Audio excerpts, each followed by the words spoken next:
അപ്പൊസ്തലപ്രവൃത്തികൾ 4-ാം അധ്യായം. അവർ ജനത്തോട് സംസാരിച്ചുകൊണ്ടിരിക്കുമ്പോൾ തന്നെ പുരോഹിതന്മാരും ദേവാലയത്തിലെ പടനായകനും സദൂക്യരും അവരുടെ നേരെ വന്നു.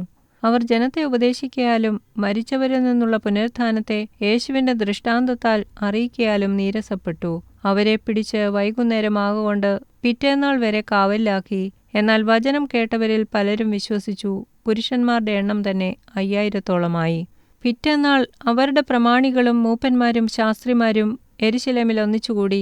മഹാപുരോഹിതനായ ഹന്നാവും കയ്യഫാവും യോഹന്നാനും അലസ്കന്ദരും മഹാപുരോഹിത വംശത്തിലുള്ളവരൊക്കെയും ഉണ്ടായിരുന്നു.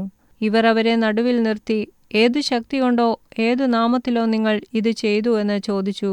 പത്രോസ് പരിശുദ്ധാത്മാവ് നിറഞ്ഞവനായി അവരോട് പറഞ്ഞത്, ജനത്തിന്റെ പ്രമാണികളും മൂപ്പന്മാരുമായുള്ളവരെ, ഈ ബലഹീന മനുഷ്യനുണ്ടായ ഉപകാരനിമിത്തം ഇവൻ എന്തൊന്നിനാൽ സൗഖ്യമായി എന്ന് ഞങ്ങളെ ഇന്ന് വിസ്തരിക്കുന്നുവെങ്കിൽ, നിങ്ങൾ ക്രൂശിച്ചവനും ദൈവം മരിച്ചവരിൽ നിന്ന് ഉയർപ്പിച്ചവനുമായി നസറേയനായ യേശുക്രിസ്തുവിന്റെ നാമത്തിൽ തന്നെ ഇവൻ സൗഖ്യമുള്ളവനായി നിങ്ങളുടെ മുമ്പിൽ നിൽക്കുന്നു എന്ന് നിങ്ങളെല്ലാവരും ഇസ്രായേൽ ജനമൊക്കെയും അറിഞ്ഞുകൊള്ളുവീൻ. വീടു പണിയുന്നവരായ നിങ്ങൾ തള്ളിക്കളഞ്ഞിട്ട് കോണിന്റെ മൂലക്കല്ലായി തീർന്ന കല്ല് ഇവൻ തന്നെ. മറ്റൊരുത്തനിലും രക്ഷയില്ല. നാം രക്ഷിക്കപ്പെടുവാൻ ആകാശത്തിൻ കീഴിൽ മനുഷ്യരുടെ ഇടയിൽ നൽകപ്പെട്ട വേറൊരു നാമവുമില്ല. അവർ പത്രോസിന്റെയും യോഹന്നാന്റെയും ധൈര്യം കാണുകയാലും ഇവർ പഠിപ്പില്ലാത്തവരും സാമാന്യരുമായ മനുഷ്യർ എന്ന് ഗ്രഹിക്കയാലും ആശ്ചര്യപ്പെട്ടു. അവർ യേശുവിനോടുകൂടെ ആയിരുന്നവർ എന്നും അറിഞ്ഞു. സൗഖ്യം പ്രാപിച്ച മനുഷ്യൻ അവരോടുകൂടെ നിൽക്കുന്നത് കണ്ടതുകൊണ്ട് അവർക്ക് എതിർ പറവാൻ വകയില്ലായിരുന്നു. അവരോട് ന്യായാധിപ സംഘത്തിൽ നിന്ന് പുറത്തു പോകുവാൻ കൽപ്പിച്ചിട്ട് അവർ തമ്മിൽ ആലോചിച്ചു, ഈ മനുഷ്യരെ എന്തു ചെയ്യേണ്ടു? പ്രത്യക്ഷമായൊരടയാളം അവർ ചെയ്തിരിക്കുന്നു എന്ന് യെരുശലേമിൽ പാർക്കുന്ന എല്ലാവർക്കും പ്രസിദ്ധമല്ലോ. നിഷേധിപ്പാൻ നമുക്ക് കഴിവില്ല. എങ്കിലും അത് ജനത്തിൽ അധികം പരക്കാതിരിപ്പാൻ അവർ യാതൊരു മനുഷ്യനോടും ഈ നാമത്തിൽ ഇനി സംസാരിക്കരുതെന്ന് നാം അവരെ തർജ്ജനം ചെയ്യണമെന്ന് പറഞ്ഞു. പിന്നെ അവരെ വിളിച്ചിട്ട് യേശുവിന്റെ നാമത്തിൽ അശേഷം സംസാരിക്കരുത്, ഉപദേശിക്കുകയും അരുത് എന്ന് കൽപ്പിച്ചു. അതിന് പത്രോസും യോഹന്നാനും, ദൈവത്തെക്കാൾ അധികം നിങ്ങളെ അനുസരിക്കുന്നത് ദൈവത്തിന്റെ മുമ്പാകെ ന്യായമോ എന്ന് വിധിപ്പീൻ. ഞങ്ങൾക്കോ ഞങ്ങൾ കണ്ടും കേട്ടുമിരിക്കുന്നത് പ്രസ്താവിക്കാതിരിപ്പാൻ കഴിയുന്നതല്ല എന്നുത്തരം പറഞ്ഞു. എന്നാൽ ഈ സംഭവിച്ച കാര്യം കൊണ്ട് എല്ലാവരും ദൈവത്തെ മഹത്വപ്പെടുത്തുകയാൽ അവരെ ശിക്ഷിക്കുന്നതിന് ജനം നിമിത്തം വഴിയൊന്നും കാണായ്ക കൊണ്ട് അവർ പിന്നെയും തർജ്ജനം ചെയ്ത് അവരെ വിട്ടയച്ചു. ഈ അത്ഭുതത്താൽ സൗഖ്യം പ്രാപിച്ച മനുഷ്യൻ 40-ലധികം വയസ്സുള്ളവനായിരുന്നു.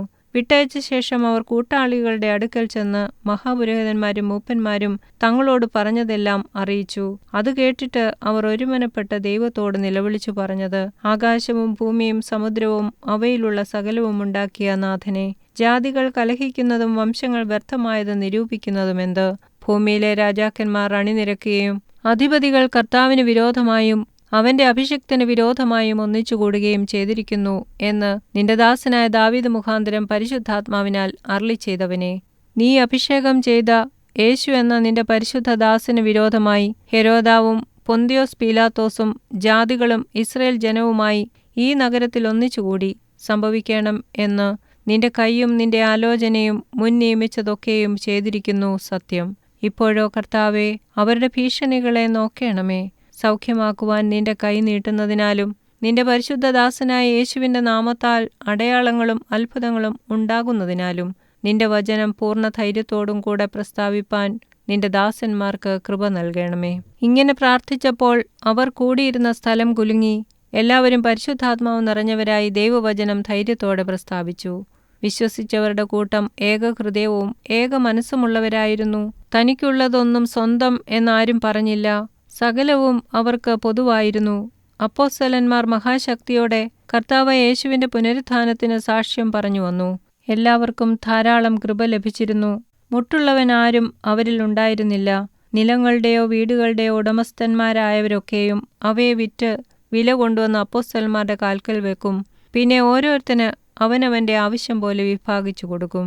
പ്രബോധനപുത്രൻ എന്നർത്ഥമുള്ള ബർന്നബാസ് എന്ന അപ്പോസ്തലന്മാർ മറുപേർ വിളിച്ച കുപ്ര ദ്വീപുകാരനായ യോസഫ് എന്നൊരു ലേവ്യൻ തനിക്കുണ്ടായിരുന്ന നിലം വിറ്റ് പണം കൊണ്ടുവന്ന് അപ്പോസ്തലന്മാരുടെ കാൽക്കൽ വെച്ചു.